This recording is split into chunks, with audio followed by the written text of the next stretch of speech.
So I've already released my episode 1 and 2 reviews for Wheel of Time Season 3, and today it's time for my episode 3 review. I'll tell you what I liked, what I didn't like, and then I'll give an overall rating to the episode. So let's dive into episode 3 of Wheel of Time Season 3, titled Seeds of Shadow.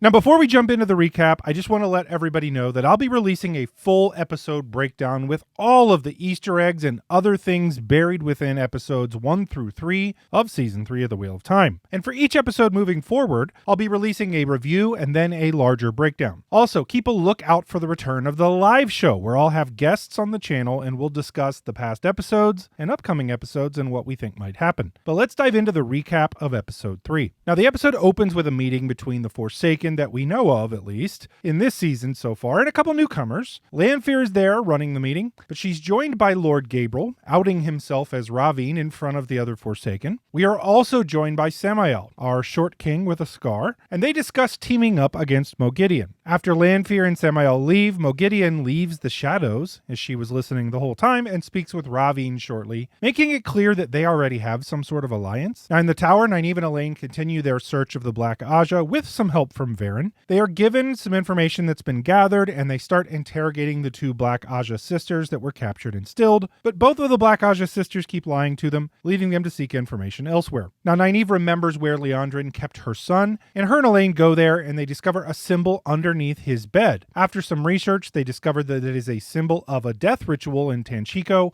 where Liandrin is from, and that there is always a matching symbol at the place of birth, which tips them off that they might be in Tanchico. Now, while they're doing this research, they are attacked by a gray man inside of the White Tower, and after Elaine flings the gray man from the room with the power, they discover that it had been stabbed in the back. Suddenly, Varen is there and tells them that she will take care of it, but the girls are very suspicious of Varen because she never asked who stabbed it. Also in the tower, Mat continues to be haunted by dreams and screams in his memory. He and Min continue to argue about their previous encounters until Mat chases her down to apologize. She actually sees a vision of Mat hanging from a noose in front of a doorway, which is some foreshadowing for sure. Now Galad, who misinterprets their argument as Mat harassing Min, tries to intervene and Min leaves Mat. Mat then speaks with Nynaeve, right around the corner, who tells Mat that her and Elaine are going to Tanchico, and Mat tells her that he is coming too. Now Galad and Gawain again interpret that as Mat harassing Nynaeve, and they try to intervene again, prompting Mat to challenge them both to a fight. Mat proceeds to kick their asses with a quarterstaff and then collects some winnings that he had bet them, one of my favorite moments of the episode. The girls and Mat then depart the city on a boat, but Min sneaks behind them and follows them on the boat. The other plot line in the tower is Elaida and her attempts to gain power within the tower. She is refused an audience with the Amyrlin, and she's told that she needs to be a sitter to demand an audience. When Elaida approaches the Red Aja quarters, she is rebuffed by the highest of the Red Aja, telling Elaida that she is threatening their already precarious political stance in the hall. Elaida, noticing that Min has been sent to spy on her as her maid, pretends to confide in Min that the highest of the Red Aja will make a proposal in the hall to send sisters to cage the Dragon Reborn. Her actual plan is for Min to tell the Amyrlin this and have the Amyrlin send the Red Sisters out of the tower after Mazrim Taim,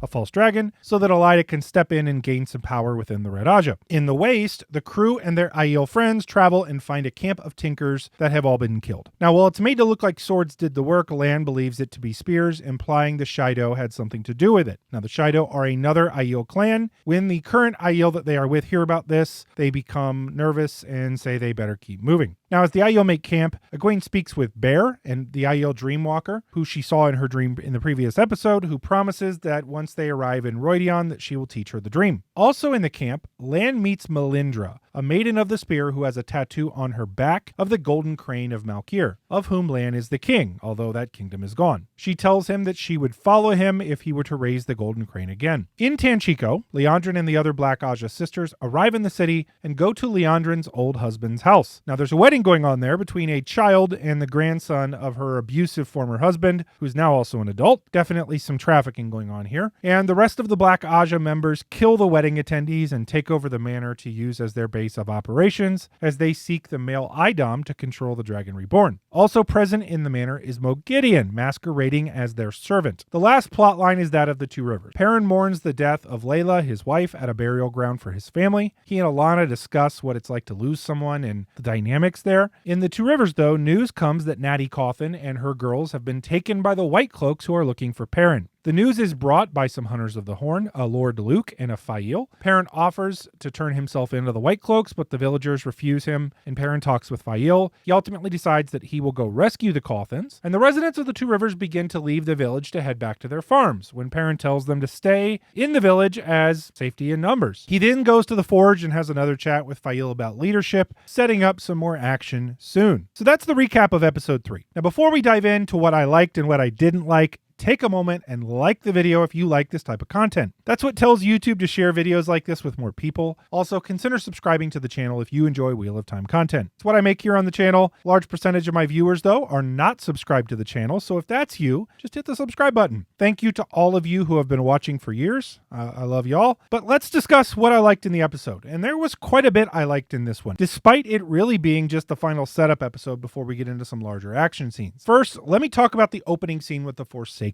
I loved this. These were always some of my favorite scenes in the books, and it's really fun to see the bad guys plotting together. I love the performance from Nuno Lopez as Ravine. He's very charming. It plays out really well. It was great to finally see Samael on screen with his scar and all, and Moghedien hiding was a lot of fun. I also love that Grendel and Semirhage were name dropped, leaving me to wonder who the final Forsaken will be. There are 7 that have been named so far. We know there are 8, so there is one more out there. I also really like the interpretation of Moghedien that we're getting. I love that she's batshit crazy. I think it makes her scarier. I'm really enjoying that. I actually kind of love the scenes that she's in. I hope we get more of her. Now, aside from the Forsaken, I think they're doing a great job with the villains as well. I always knew that I would love Shory Aghdashloo as Elida, but I'm loving how well she's written at this point as well. The calculated maneuvering that she's doing in the tower, the political maneuvering, it may fly over some people's heads, but it's really fun to watch, and I'm hoping for some larger payoffs there. Also, we finally learn more about what Liandrin and the other Black Aja sisters are doing in Tanchico, and what their goal is. And I should say that I continue to love how Liandrin is portrayed in the show. Kate Fleetwood is just great. I have nothing but good things to say there, but I love the depth they're giving her character. Now, the title for the episode, Seeds of Shadow, is truly appropriate in my mind, as we're getting the seeds of the conflict for the rest of the season laid out in this episode. I think one of the strengths of the Wheel of Time has always been its villains and how well fleshed out they are, and this is an area where I think the show has done really a wonderful job. The villains are still villains, but they're well-rounded. They have independent motivations aside from just simply being evil. It makes for complex storytelling, and I think it's more compelling for sure. They're taking the time to set up all of the villains properly, and I think that even extends to characters that aren't really villains, but more nuisances. For example, Gawain and Galad. The show did a great job of setting up how annoying they are to make that final confrontation with Mat have a great payoff. Now, I mentioned it before the season that the fight between Mat and Galad and Gawain was not pivotal to the plotline, but it's something that the showrunners needed to get right because it's such a memorable moment from the books, and I think they largely did a great job with it. It was really fun to see Mat kick their ass. The only thing that I would have wished for additional is that there had been an audience beyond Nynaeve watching them get their shit handed to them. So let's discuss what I didn't like. And really, there wasn't much from this episode that I didn't like. My main complaints were mostly centered around the Two Rivers storyline. And before I dive into nitpicks or criticism, I will say that I think they are clearly dealing with a situation here where there have been about 10 or 15 minutes cut from the original filming. That's not an excuse for them. All of those are choices that the showrunners and the studios made to cut that, but I don't think what we're getting here is the original version. At least I hope not. Largely, the pacing of this storyline is all over the place. There is little to no emotional or plot setup for certain things that are happening so far in the story. We're told that Trollocs are a danger and that the White Cloaks are simultaneously protecting the villagers and causing them issues, but we don't really see any of that. We don't see the Trollocs terrorizing villagers and the damage they cause. We don't see the White Cloaks protecting them, but also terrorizing. We don't see death. We don't see destruction.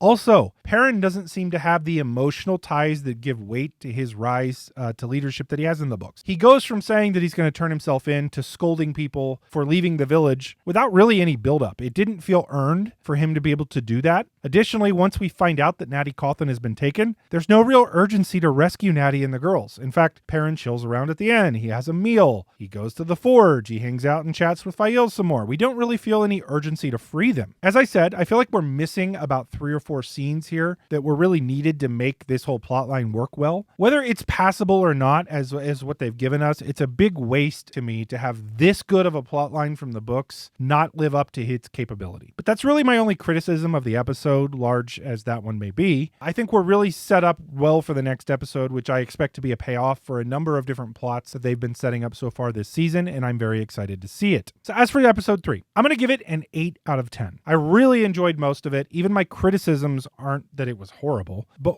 what do you think? Is my rating correct? Let me know in the comments of the video. And while you're at it, like the video and subscribe to the channel to get more Wheel of Time related content. That's what I make here on the channel. Thank you to my patrons for supporting the channel. You are so appreciated. If you want to become a patron, check out the link in the description of the video. And lastly, if you liked this here video, check out some of these other videos that I think you'll also love. Thank you for watching, and until next time, peace out.